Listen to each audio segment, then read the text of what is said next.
El casamiento de Isaac. Esta historia está basada en Génesis capítulo 24. Los cananeos eran idólatras, y el Señor había ordenado a su pueblo que no se casara con ellos para que no lo llevaran a la idolatría. Abraham era anciano y esperaba morir pronto. Pero Isaac todavía no se había casado. Al patriarca le preocupaba la influencia corruptora que rodeaba a Isaac, y ansiaba escoger una esposa para el que no lo apartara de Dios. Encargó este asunto a su fiel y experimentado siervo, que administraba todo lo que tenía. Abraham le solicitó que hiciera un solemne juramento delante del Señor en el sentido de que no tomaría esposa para Isaac de entre los cananeos, sino que iría a la familia de Abraham, que creía en el Dios verdadero, a fin de escoger allí una mujer para Isaac. Le encargó que se cuidara de no llevar a su hijo al país de donde él había venido, porque allí casi todo el mundo se había entregado a la idolatría. Si no podía encontrar una esposa para Isaac que estuviera dispuesta a dejar su familia para venir a vivir donde él estaba, entonces podría sentirse libre del juramento que había hecho.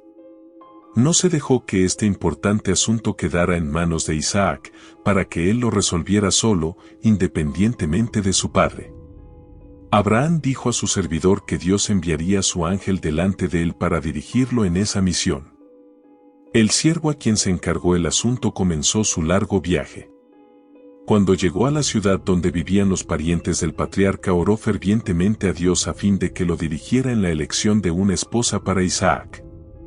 Pidió que se le dieran evidencias de modo que no se equivocara en el asunto.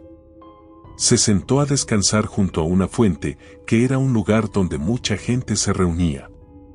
Notó en forma particular los modales agradables y la conducta cortés de Rebeca, y llegó a la conclusión, por las evidencias que le había pedido al Señor, que esta era la que Dios se había complacido en elegir para que llegara a ser la esposa de Isaac. La joven invitó al siervo a la casa de su padre. Allí comunicó a este y a su hermano las evidencias que había recibido del Señor en el sentido de que Rebeca debía ser la esposa de Isaac, el hijo de su amo. Entonces el siervo de Abraham les dijo: Ahora, si vosotros hacéis misericordia y verdad con mi Señor, declarádmelo, y si no, declarádmelo, y me iré a la diestra o a la siniestra. El padre y el hermano respondieron: De Jehová ha salido esto, no podemos hablarte malo ni bueno.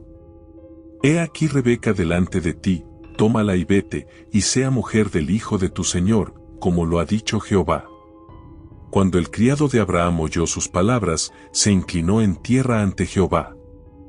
Cuando todo estuvo arreglado, y se había conseguido el consentimiento del padre y el hermano, se consultó a Rebeca en el sentido de si estaría dispuesta a ir con el siervo de Abraham a un lugar tan distante de la familia de su padre para convertirse en la esposa de Isaac.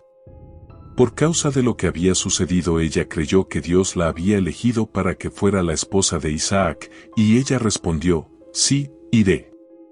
Los contratos matrimoniales se tramitaban entonces generalmente entre los padres. No obstante, no se obligaba a nadie a que se casara con alguien que no podía amar.